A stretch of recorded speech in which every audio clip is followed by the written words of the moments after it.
Bonjour à tous, aujourd'hui je vous retrouve pour une nouvelle recette et cette fois-ci il s'agit d'une recette de granola maison pour les petits déjeuners, mais pas que, parce qu'en fait vous pouvez vous en servir aussi pour mettre sur vos yaourts ou en snack, juste comme ça, c'est très sain. Alors c'est vrai que les céréales d'aujourd'hui dans les supermarchés sont bourrées de sucre et donc le sucre, appelant le sucre en plus en général c'est pas du sucre de bonne qualité, et bien ça contribue à l'addiction au sucre et tous les problèmes qui peuvent s'en suivre. Donc ces céréales sont vraiment à éviter. Et surtout quand on sait que en fait, le granola maison, c'est vraiment très simple à faire et c'est très rapide. Après, ça se conserve dans des bocaux, vous les fermez hermétiquement et ça se conserve pendant des semaines et des semaines. Mais en général, ça ne va pas jusque-là, c'est tellement bon. Alors, au niveau des ingrédients, il nous faudra des flocons d'avoine. Alors les flocons d'avoine, vous en avez de différentes sortes. Soit ce sont des gros flocons, enfin des gros ou des petits flocons. Là c'est des petits, mais préférez quand même les gros flocons, ils sont moins transformés. Ensuite vous avez des amandes. Les amandes complètes, c'est-à-dire avec leur pellicule. Donc c'est pas des amandes blanches, les amandes blanches c'est quand on a retiré la pellicule. Et donc au naturel. Elles ne sont pas salées, il n'y a rien dessus. Ensuite, il faudra également de l'huile de coco, de la purée d'amande. Donc là, c'est la purée d'amande complète, mais vous pouvez prendre la semi-complète ou l'amande blanche, c'est comme vous le souhaitez, ça dépend du goût. Alors, plus ce sera blanc et plus ce sera doux en goût. Moi, j'aime bien la complète. Et un sucrant, donc là, il s'agit de sirop d'agave, mais vous pouvez également prendre du sirop d'érable. Et pour les épices, donc j'ai choisi de la cardamome et de la cannelle en poudre. Donc on va commencer la recette. Alors il nous faudra 4 cups de flocons d'avoine, dont un que vous allez moudre. Donc on va commencer tout de suite. Alors pourquoi moudre une quantité? C'est parce qu'en fait ça va faire de la poudre et du coup ça va lier l'ensemble plus facilement.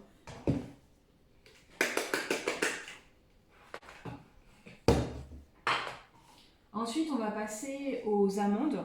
Donc vous avez une cup d'amandes. Donc là elles sont déjà préparées parce que dans l'idéal ce qu'il faudrait faire c'est les laisser une nuit trempées dans de l'eau.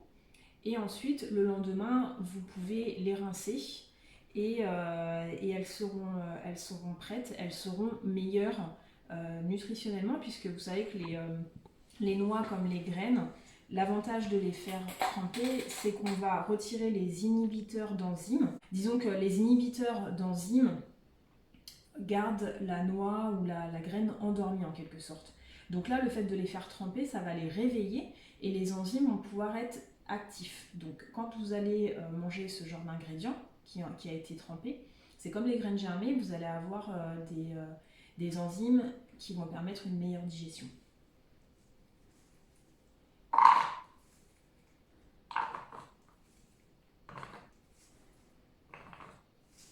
Donc les amandes, vous pouvez les concasser aussi, donc en faire des plus petits morceaux. Moi, je préfère les garder en entière. Donc là, ça fait une cup. Et ensuite, on va passer donc à la mesure 1 tiers. Donc si vous vous êtes servi d'un verre au niveau de la mesure pour la cup, là, il faudra remplir le tiers du verre. Et on va mettre 1 tiers de chaque. Donc 1 tiers de purée d'amande, 1 tiers de sirop d'agave ou de sirop d'érable et 1 tiers de noix de coco qu'il faudra faire fondre. Au niveau de la purée d'amande, alors les purées d'oléagineux, souvent vous allez voir qu'il y a une pellicule d'huile dessus, donc c'est pas grave, hein, il faut juste remélanger un petit peu. Et pour ça, vous pourrez prendre un couteau et délicatement faire des trous.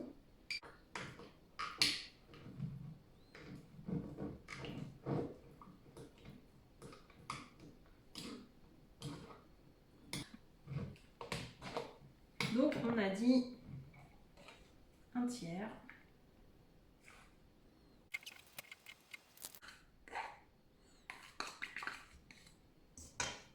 Ensuite 1 tiers de sirop d'agave.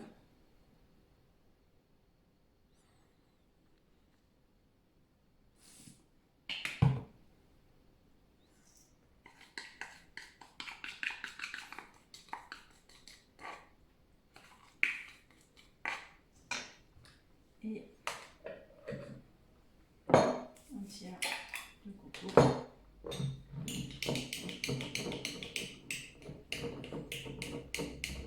Donc là, la rigueur, je vais le mettre en entier. De toute façon, comme on va bien malaxer, ça va, avec la chaleur de la main, ça va faire fondre la coco. Donc vous embêtez pas à le mettre au bain-marie ou sortir une casserole pour ça. Donc voilà, et on met aussi. Donc là, après, vous voyez, hein, au niveau de la cannelle, moi j'en ai pas mal parce que j'adore ça. La cardamome, c'est pareil. Ça va vraiment donner du goût. Hop. Et là, on va passer au malaxage. Alors, vous pouvez commencer avec une grosse cuillère, mais après, il faudra y aller avec les mains de toute façon. Donc avec les mains bien propres, faites attention à ne pas avoir des ongles trop longs, parce que c'est très désagréable. Hop, et là, on va mélanger tout ça. Donc en fait, vous malaxez hein, pour bien tout enrober.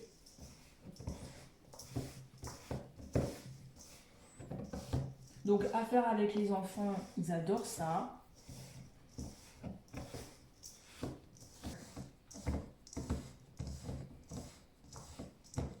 Donc après, quand vous voyez des petits morceaux d'huile, vous n'hésitez pas à...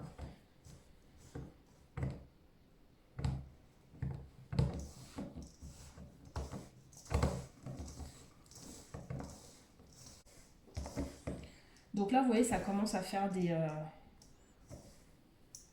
morceaux. Ça commence à bien coller. Donc on va continuer encore un petit peu. Vous voyez, quand on appuie dessus, ça se forme, ça se tasse bien. Donc la consistance est super. Et on va pouvoir mettre dans la plaque du four.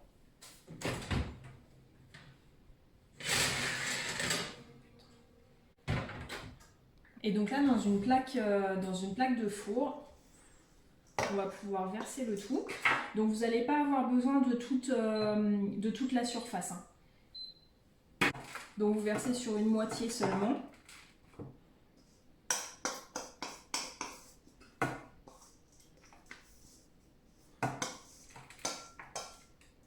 Là, vous pouvez déjà commencer à sentir entre la coco, la cannelle et la cardamome, ça sent vraiment super bon. Et ensuite, on va bien tasser.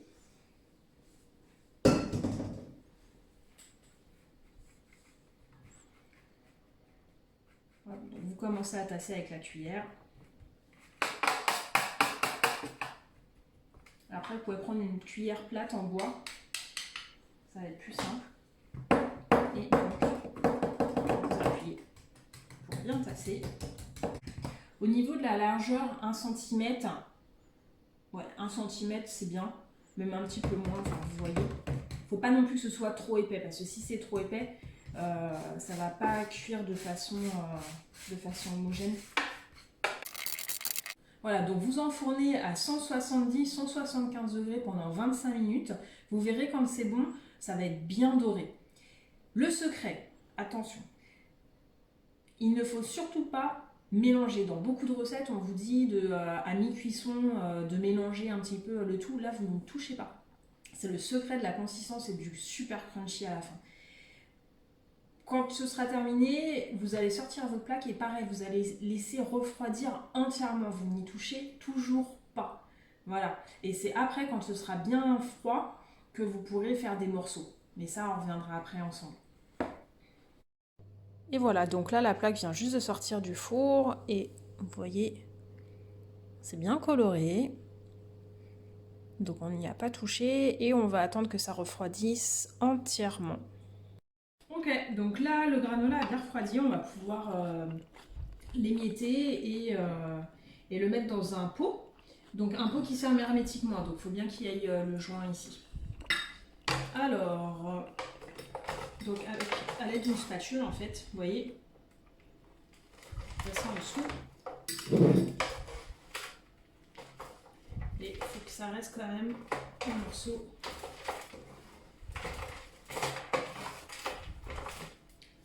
Et en fait, ça permet d'avoir des gros morceaux bien crunchy.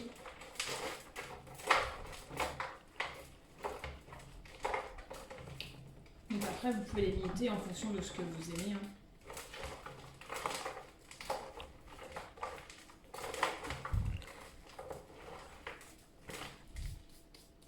Et voilà. Donc, on va le mettre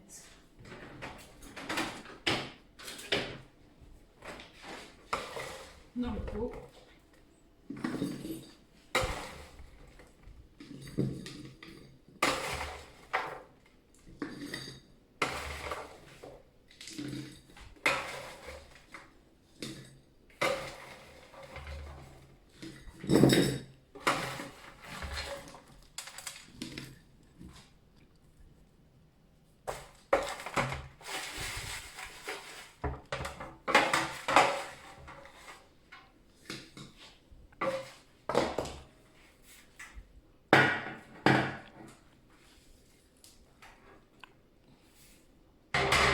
Et voilà, donc là vous pouvez le conserver pendant plusieurs semaines sans souci.